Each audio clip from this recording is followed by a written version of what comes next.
Bonsoir à toutes et à tous, ravi de vous retrouver donc pour le nouveau chapitre de Retro Movies.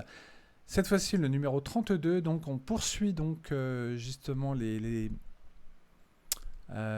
l'exploration en tout cas du cinéma de genre, cette fois-ci des années 80, puisque je continue donc après Amarcord donc sur un film qui n'a absolument rien à voir, réalisé donc par Samuel Fuller, hein, un film indispensable. Vous savez que dans cette rubrique, je parle toujours de films qui pour moi sont indispensables aux yeux des spectateurs, à découvrir, quelles que soient les générations. Quelle que soit votre passion du cinéma, ou même si vous n'êtes pas spécialement un connaisseur, de découvrir en tout cas des films qui ont des messages importants, comme celui dont je vais vous parler ce soir, Dressé pour tuer, ou White Dog, de son titre anglais. Film absolument bouleversant sur le conditionnement en quelque sorte d'un chien qui est conditionné pour tuer uniquement les personnes de race noire. Comment justement ce chien dans l'histoire en question va être amené, pourquoi justement il va être amené à ne s'attaquer qu'aux personnes de race noire. Ça, on va le découvrir bien sûr vers la fin de l'histoire. Mais avant cela, j'aimerais vous resituer un peu de quoi parle donc Dressé pour tuer. Dressé pour tuer, donc c'est sorti en 1982. Donc les années très riches, hein, des années 80, des films incroyables qui sont sortis. Le film est librement inspiré, on va dire, d'un roman, pardon, de Romain Gary. Voilà. La musique est signée Ennio Morricone. D'ailleurs, je vais vous la mettre tout de suite en fond musical parce qu'elle est absolument magnifique, comme d'habitude, hein, souvent. Comme avec Ennio Morricone, c'est souvent magnifique, on va dire, les BO qu'il nous a fait en tout cas durant sa longue carrière. Voilà. Donc Dressé pour tuer, pour commencer, c'est un film qui parle d'un problème très important, puisque évidemment ça parle de racisme, et ça traite le racisme sous un angle radical, dans le sens où en fait là le chien était donc dressé pour tuer uniquement des personnes de race noire, et donc on aimerait, ce qu'il y a, c'est que le film donc véhicule donc un message qui à l'époque a été mal perçu par certaines associations antiracistes, justement, qui prenaient le film comme pro-raciste, alors que pas du tout. Le film véhicule bien un message antiraciste, hein, qu'on soit libre, que je sois clair là-dessus. Le film n'a absolument aucun message justement sur dresser un chien pour l'amener à tuer des personnes de race noire. Au contraire, ça nous montre la bêtise, la stupidité.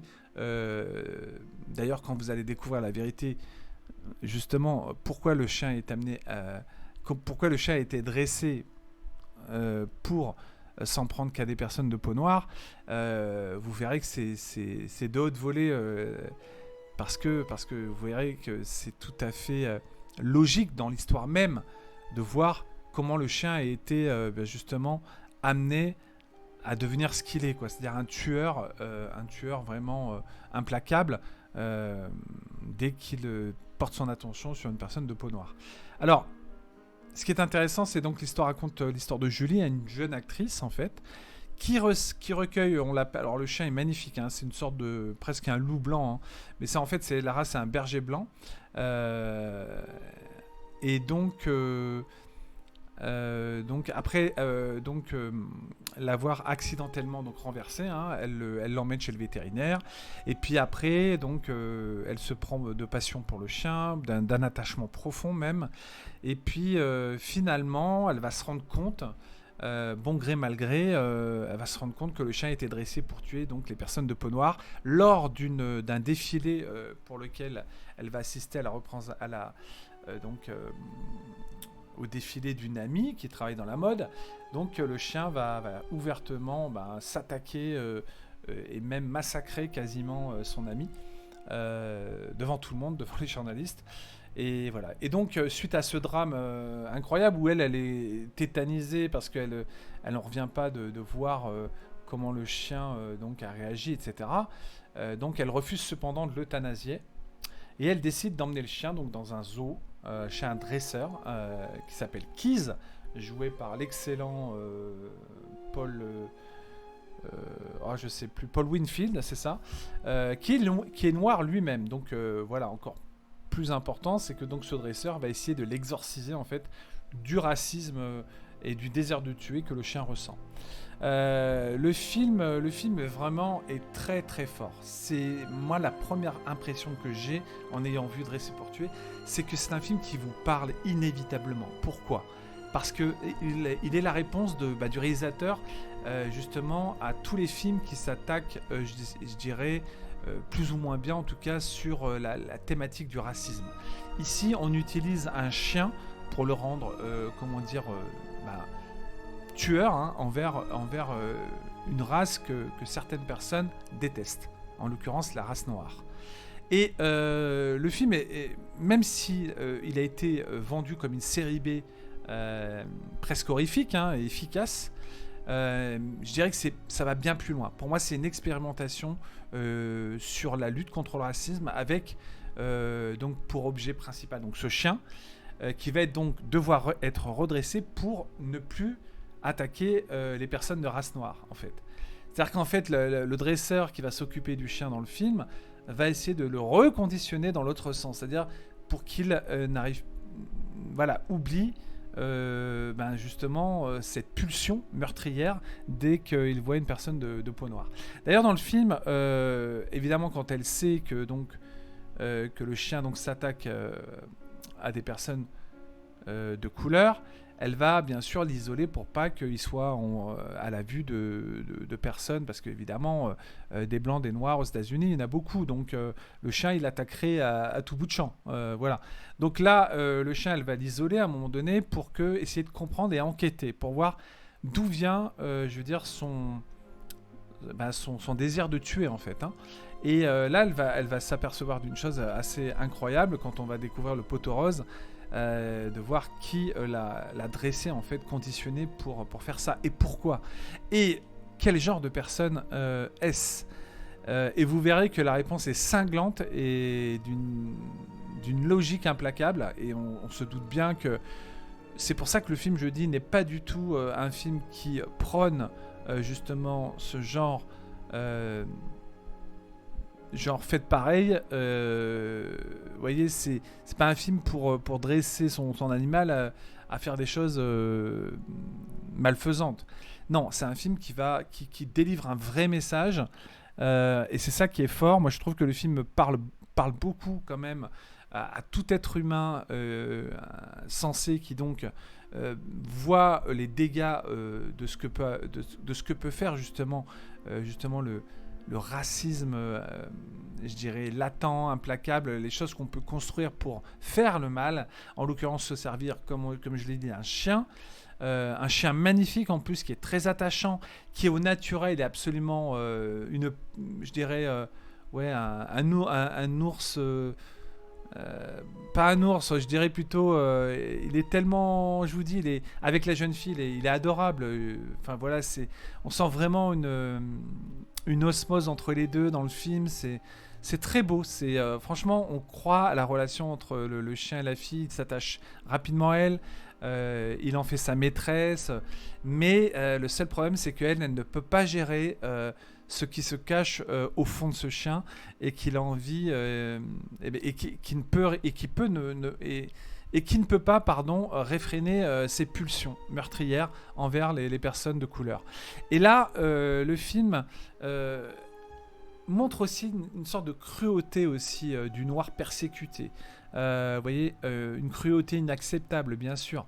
Une cible dans le film,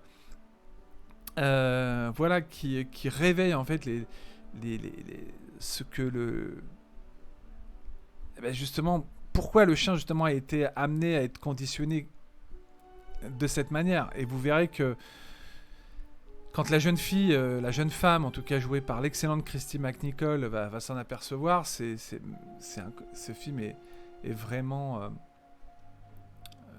la réponse est vraiment d'une efficacité, quoi. Et j'adore ce film. Ce film est pour moi dans la carrière de Samuel Fuller, qui a fait quelques très bons films, et je dirais 2 chefs-d'œuvre, ou en tout cas, alors un autre chef-d'œuvre dont je vous parlerai qui est Shock Corridor, et puis je vous parlerai sur Un asile de fous, et bien sûr donc Dressé pour tuer. Dressé pour tuer, qui pour moi est pas loin du chef-d'œuvre. En tout cas, c'est un film marquant par son sujet, parce qu'il est grave, parce il fait appel à nos réflexions, nous en tant qu'êtres humains, sur la portée du racisme, sur le mal qu'elle peut engendrer en tout cas, et ici à travers la personnalité du chien, ce qu'on en a fait, comment on l'a dressé justement pour devenir une bête monstrueuse en fait. Et le film, de ce point de vue-là, est vraiment super réussi. Il n'y a pas une fausse note, en tout cas. Moi, je trouve que le film, en plus, est bouleversant vraiment sur la fin du film. On s'aperçoit, vous verrez la révélation finale, on va s'apercevoir que en fait, le chien, c'est terrible ce qu'il a subi finalement, puisque on le dresse pour justement le remettre dans le droit chemin et ne plus faire en sorte qu'il n'attaque plus les personnes de couleur. Voilà, mais est-ce que au final il va réussir à surmonter le chien, parce qu'un chien c'est un côté psychologique aussi, ça travaille dans l'esprit aussi d'une bête pareille. Et vous verrez que la réponse finale est glaçante également. Mais vous verrez que tout est logique et presque nécessaire vu comme se déroule le récit et donc la finalité de l'histoire. Le film est absolument magnifique. C'est un film aussi qui, donc, comme je l'ai dit, porte une attention particulière sur une réalisation maîtrisée. Je dirais pas que c'est pas un film qui se prête vraiment à des envolées au niveau de la mise en scène, puisque c'est un sujet quand même, c'est un drame, donc c'est un film qui justement va s'attarder plus sur l'importance de l'histoire, du scénario, de ce qu'il traite en fait pour rendre en image en tout cas quelque chose de vraiment très ouais, qui véhicule une portée quand même assez forte, et vous verrez que plus on avance dans l'histoire, plus on se rend compte des dégâts que peut faire justement aussi chez la personne qui élève le chien. Mentalement, psychologiquement, c'est dur, parce qu'on essaie de comprendre pourquoi le chien auquel on est attaché se montre aussi changeant quand il est en présence de personnes de couleur, et le danger donc qu'il représente pour ces personnes-là. Donc c'est un film donc qui a une portée vraiment très très forte, puissante, parce que moi je suis resté quand même assez ouais, la première fois que je l'ai vu, White Dog, dressé pour tuer, hein, ça m'a laissé vraiment un questionnement sur les- l'horreur raciste, en fait, le fait de... parce que ce film tire sa force, je dirais, d'une réflexion, en fait, sur le racisme et sa portée. Je veux dire, euh, jusqu'où peut-on aller quand on est, je dirais... quand on veut vivre sous une seule et unique race en fait, hein. Et vous verrez pourquoi je dis ça. J'en dis pas plus, mais je préfère vous laisser découvrir le film si vous ne l'avez jamais vu, parce que évidemment c'est des films très vieux dont je vous parle, mais je préfère quand même pour des personnes qui voudraient en tout cas découvrir par eux-mêmes le film et tous les enjeux du film, parce qu'il y a quand même des enjeux ici, une portée sur justement cette réflexion en particulier, justement le fait d'être quelqu'un qui conditionne en quelque sorte un chien pour le rendre en particulier ouais, tueur envers une autre race d'êtres humains, quoi. Donc le film il est pertinent, voilà, c'est ça qui me plaît dans ce film, c'est qu'il y a une vraie pertinence. Et il y a un refus de faire, bien sûr, dans ce film, et c'est ça que je dis pourquoi le film est vraiment contre le racisme, évidemment, c'est que c'est un refus de faire du chien l'unique coupable, en fait, dans cette histoire, puisqu'il y a une personne responsable de ça. Vous voyez, en particulier. Mais qui est-elle? D'où vient-elle? Que fait-elle? Pourquoi l'a-t-elle fait? Transformer ce chien en monstre? Voilà, là est toute la question. Et là est toute l'importance de la réflexion sur ce fait-là. Une idée assez donc... la transmission du mal, en fait. Je veux dire, la transmission du mal que propose ce film, une idée donc assez complexe. Hein. Voilà, c'est un film important pour moi, d'une intelligence quand même rare par rapport à son propos. Alors je sais pas si le bouquin de Romain Gary traitait exactement de ce chien donc dressé pour tuer les personnes de couleur, mais moi je trouve qu'en tout cas, je pense que comme c'est librement adapté, je pense qu'il s'en inspire, je pense, mais je connais pas du tout le livre de Romain Gary. Je pense qu'il s'en inspire, mais à mon avis, Samuel Fuller le traite, je dirais, avec beaucoup de liberté et de différence. Mais en tout cas, il livre ici un film totalement... un cinéma radical. Hein. Il n'y a pas de morale larmoyante ici, ça va droit au but. Les scènes d'attaque sont impressionnantes. Il y en a une, d'ailleurs, la première scène qui est au ralenti, elle est incroyablement bien pensée par le réalisateur. Je trouve qu'il y a une tension quand le chien commence à s'exciter et à voir la personne qui défile de couleur noire et que d'un coup les crocs commencent à le poil se hérisser, les crocs se lever, et puis cette gueule, cette mâchoire, comme vous le voyez sur les images, qui respire la haine, je veux dire, d'aller détruire l'ennemi en fait. C'est ça, et d'un autre côté, le film a un côté bienveillant, avec un message bien pensant quand même.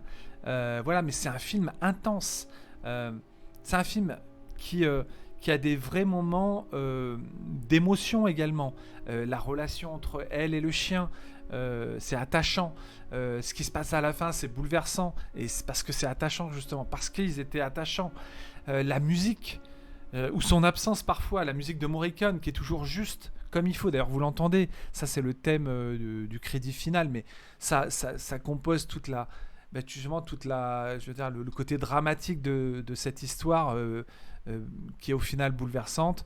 Comme je vous l'ai dit, il y a des scènes où l'utilisation du ralenti donc est justifiée pour qu'on voit vraiment toute la teneur, l'intensité du chien quand il est en mode justement tueur sadique.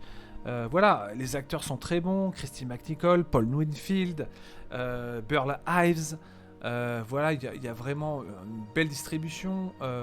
Jameson Parker, Dick Miller, qu'on voyait souvent dans les films de Joe Dante. Voilà, donc c'est un film vraiment indispensable. Voilà, encore un film qui marque les années 80. Voilà, c'est très très fort.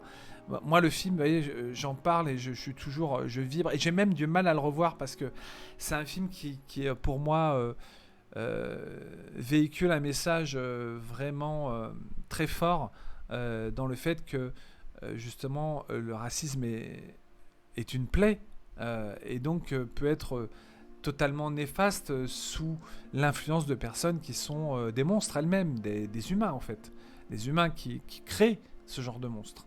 Et voilà pourquoi ce film de Fuller est indispensable à voir, indispensable à vraiment découvrir, parce que c'est ça, c'est que ce film appelle à la réflexion et à voir quelles sont les bonnes décisions à prendre justement pour éradiquer ce genre de faits. Enfin, de faits, c'est pas tiré d'un fait divers, hein, ce film. C'est ce genre justement de situation. C'est un film qui, pour moi, m'a pris justement au trip. Il y a un message antiraciste, évidemment, qui n'est jamais lourd pour moi en plus. C'est pas lourd, mais en même temps, ça montre aussi des conséquences de l'inhumanité, en fait, de la cruauté de certaines personnes pour pousser à créer quelque chose de, je dirais, de dévastateur, de maléfique en quelque sorte, parce que le chien, lui, il mérite pas ce sort, quoi. Mais il est comme une sorte de... En fait, il a deux côtés, le chien. C'est Dr. Jekyll et Mr. Hyde, en fait. C'est son côté Dr. Jekyll, c'est quand il est avec la jeune fille. Il est adorable, il est touchant, il est humain. Il a un côté vraiment joueur et tout. Puis d'un autre côté, c'est vraiment l'envers, quoi. Quand il se transforme, justement, en Mr. Hyde, le chien, hein, si je fais un parallèle hein, entre le bien et le mal. Le chien, il a un côté versatile entre le bien et le mal, qui est absolument tétanisant, quoi, quand on le voit agir. D'ailleurs, je vous dis, les scènes d'attaque sont très, très bien réalisées, très fortes. Et puis en même temps, on a envie de savoir, de comprendre pourquoi il est comme ça. Et qui a fait ça. Vous voyez, c'est ça aussi. Donc je ne vais pas en dire plus. Mon film préféré de Samuel Fer, ça reste Shock Corridor. Je vous dis, Dressé pour tuer est juste derrière. C'est un film qu'il faut pas oublier. C'est un film antiraciste, je le précise. Parce que les associations qui à l'époque se sont un peu insurgées simplement parce qu'ils ont dit tiens c'est un film qui parle d'un chien qui est dressé pour tuer les noirs, tout de suite ils ont vu quelque chose alors qu'ils n'ont même pas vu le film. Moi j'ai relu des articles, certains avaient simplement attaqué juste en lisant le résumé du film et en n'ayant pas vu le film, donc ça c'est totalement stupide. Voilà, donc voilà, et je vous dis c'est voilà, c'est vraiment ce genre de film qu'il faut mettre en avant pour moi. Un film comme Dressé pour tuer, c'est donc faire connaître des films qui sont importants, voilà, qui délivrent quelque chose vraiment de capital dans le message. Et voilà, Samuel Fuller, voilà, il nous fait comprendre que chaque être vivant a droit à sa place sur Terre. Le chien, lui, n'est qu'un instrument, en fait, de la vengeance, ou plutôt de la haine d'une personne qui l'a dressé pour tuer des personnes de couleur. Voilà, pour créer, pour son propre plaisir, et je veux dire, pour sa haine des personnes de couleur. Mais voilà, c'est un film qui est évidemment est vraiment excellent. Je vous dis qu'il est pour moi pas très loin, je dirais, du chef-d'œuvre. Hein. Le film vraiment me bouleverse à chaque fois que je le vois. C'est pour ça que j'ai du mal à le revoir parce que le film est quand même un peu, c'est pas très gai, c'est assez triste et en même temps c'est beau. C'est beau par moments et franchement il y a des moments de vraiment magique entre la relation, elle avec ses amis, son chien, et puis en même temps ce côté, comme j'ai dit, versatile du bien, du mal, du chien, et lui qui est en fait une victime de ce qu'on lui a demandé de faire. C'est ça, d'agir, de se transformer en quelque sorte en tueur sadique dès qu'il voit une personne de couleur. Voilà. Donc, c'est un film, c'est une réflexion sur le racisme, le genre animal. Ouais, voilà, c'est un film qui, encore une fois, nous rappelle que les années 80, il y avait vraiment d'excellentes...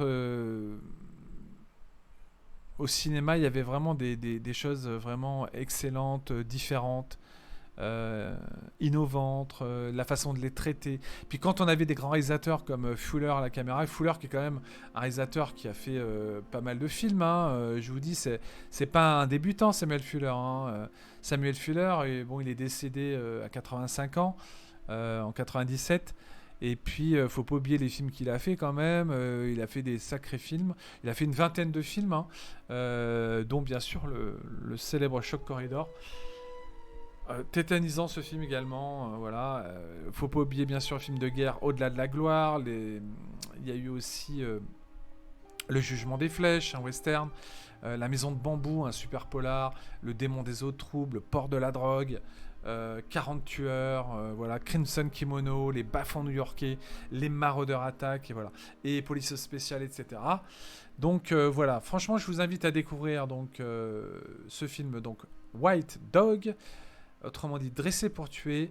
Voilà, un film vraiment magnifique. Dommage qu'il n'existe pas en Blu-ray, malheureusement.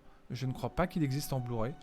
Voilà. Et je conclurai en disant que ce film, si je me souviens, je dirais aussi que ce film, donc, il montre qu'il y a bien sûr la bêtise humaine dans toute sa splendeur. Voilà. Comment on transforme un chien en tueur, quoi. Et surtout la raison stupide en fait de ce changement. Voilà. Et voilà. Et comme disait quelqu'un à la sortie du film, si je me souviens bien, il n'y a pas de mauvais chiens, il n'y a que des mauvais maîtres. Voilà. Et ça, évidemment, c'est totalement vrai. Voilà. Donc c'est un film magnifique, je vous dis, qui confine presque au chef-d'œuvre, chef-d'œuvre d'émotion. Voilà, un film humain, il dure pas longtemps, il dure 1h28.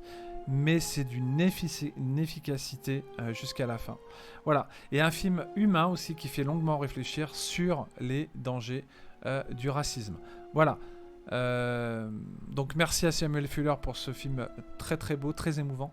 Voilà. Et j'espère qu'il vous touchera autant que moi. Et sur ce, je vais terminer en vous disant merci de m'avoir suivi, de m'avoir écouté encore une fois sur ce nouveau chapitre de Retro Movies. Je reviens bientôt avec un 33e rétro. Et cette fois-ci, je vous parlerai sans doute d'un film de science-fiction. Mais je ne vous dis pas lequel pour la surprise. Merci de m'avoir écouté. Je vous dis à très vite pour un nouveau chapitre de Retro Movies. Bye bye et vive le cinéma de genre. Au revoir. Au revoir à tous.